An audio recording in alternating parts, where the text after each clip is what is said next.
an Arab army has attacked from this side and is trying to get to Jerusalem. And so the Romans know that the Arabs, you're outnumbered, you're out-technologied, you're out-moneyed, and you're facing two empires. Do you attack both at the same time? That makes no sense, but it's exactly what the Arabs did.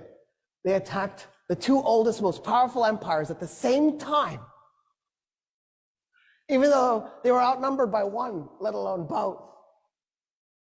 And so the Romans are like, yeah, we'll work with you. So at Firaz, the combined Roman and Persian army, the Persian and Roman army was 150,000 men against 15,000 Muslim Arabs.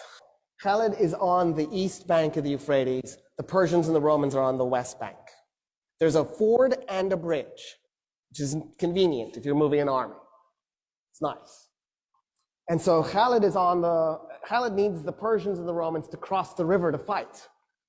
So he very politely backs his army up from the bridge and the ford and split it into 3 5,000-man units. He liked that. And he put one upriver, one downriver, and then pulled the other one away from the river. And he just waited. So the Persians and the Romans start to cross the bridge and they're also crossing the ford at the same time. And he waits and he waits and he waits. When 50,000 Persians and Romans had crossed the Euphrates, he blew a horn. The men that were up and down river attacked them by going along the riverbank and tried to then merge at the bridge and the ford so that they would cut the guys who had crossed off from the guys on the other side. Then what Khalid did was he took the 5,000 men who against 50,000 and he has them charge into him. And he had his men as thin as possible. And then he backs his men up. And then he charges again. And then he backs his men up. And he charges again. And every time his horses go in to those men, it compressed them a little bit. It compressed them a little bit more.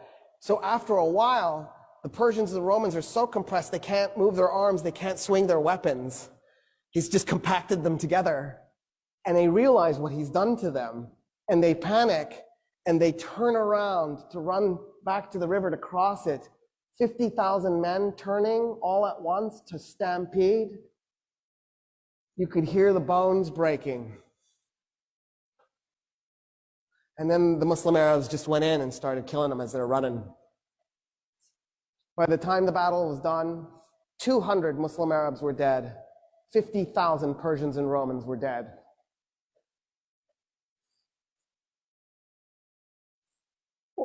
What is this?